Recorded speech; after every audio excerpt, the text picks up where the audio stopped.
Welcome back to Axis and Allies, the Anniversary Edition. It's Germany's turn. It's their third turn of the game. And yeah, I don't know. Italy almost seems to be doing better than Germany. All right, Germany has 34 IPCs to spend, and they're going to have to spend them wisely. So let's figure out what Germany is going to spend. Now, they can only place down 10 units because they only have a factory capacity of 10. Keep that in mind. So they can't build 11 infantry, for instance. They won't have anywhere to put them. So let's figure out what they're going to do for purchase power. They've got 34, so let's get to it. All right, with their 34, Germany will build 8 infantry and 1 fighter. So that's a total of 34. Yeah, and now it is time for them to go on the offensive, and they seem to be getting kind of squeezed. Well, let's figure out where they're going to take their offensive action for this turn. All right, what they're going to do is they're going to launch the fighter planes from France, and they're going to go 1-2 and attack the American destroyer and transports here in Sea Zone 12. So they have a return of 2 if they survive. So there we go.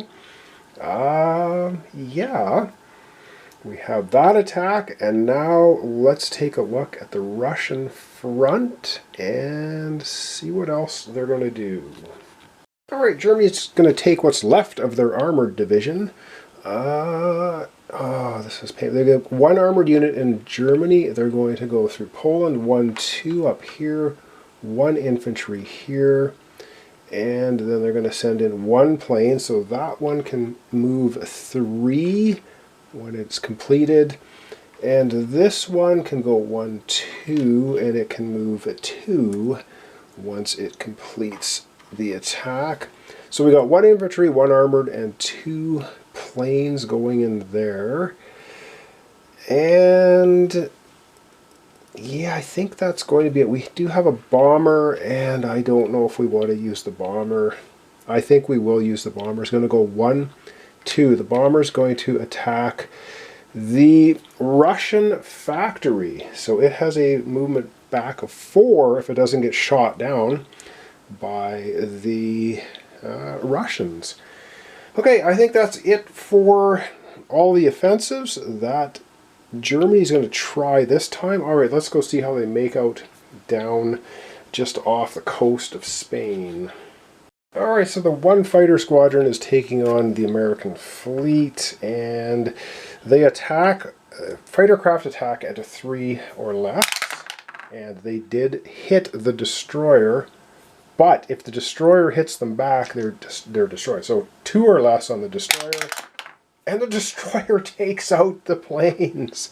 So they're not going to destroy all the transports. Wow. Well, the Luftwaffe goes down.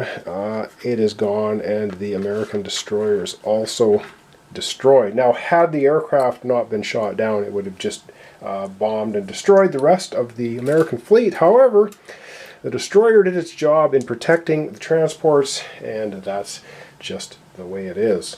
All right, we have the 1 offensive up there in the Soviet Union, and then we have a bombing run as well. All right, so up in the Soviet Union, we have the Germans attacking, and can we see everything we need to see here? Yeah, that'll work there pretty well. And we have right here, we've got 1 infantry coming in. They attack, what, a 1? Wow. So they hit the Russians. The Russians are going to get 2 retaliation. Wow, the German infantry. And then they have 2 aircraft and a tank armored unit. That's going to be, they hit on 3s or less, so that's 2 more hits. Yeah, the Russians are completely wiped out of there. So they do get the retaliation. They get to roll 2 dice, hitting on a 2 or less. And of course, the Russians are absolutely stars, and they take 2 units off of the Germans. Are you kidding me?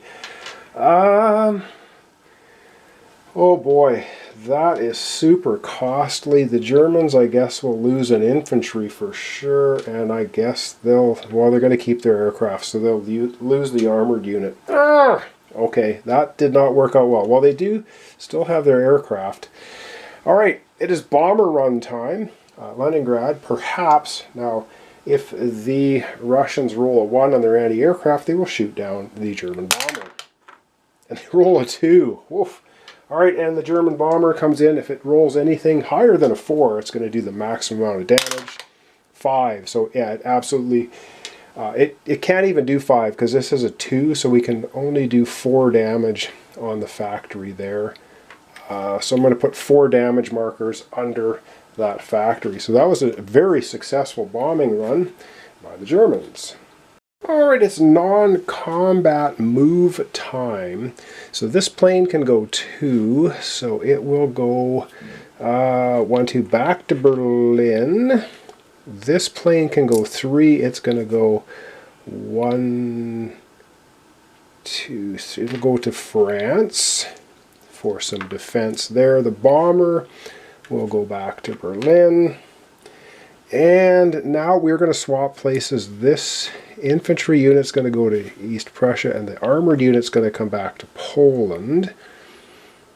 And that's going to be it. Now we're going to move all of these units.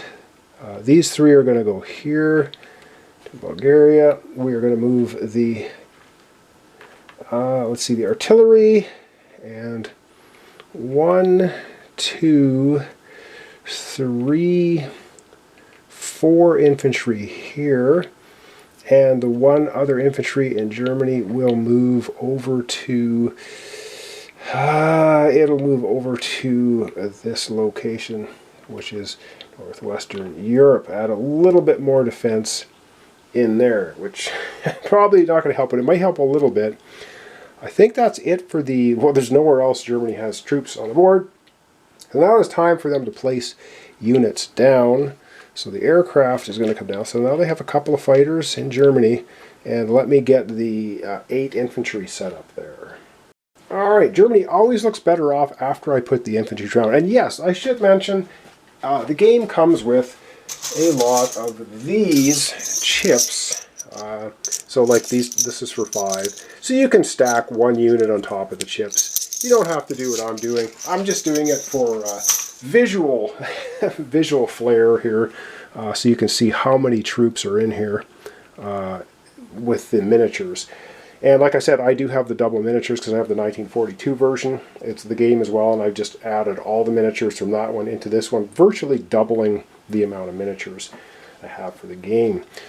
Alright, that's going to be the end of Germany's turn. They are collecting a measly 28 IPCs, which is the same as Russia. And wow, I don't know, I think they're in a little bit of trouble. And Russia's going next as well. Alright, we're going to zoom out. They're going to collect their 28 IPCs. We're going to wrap up our episode for today.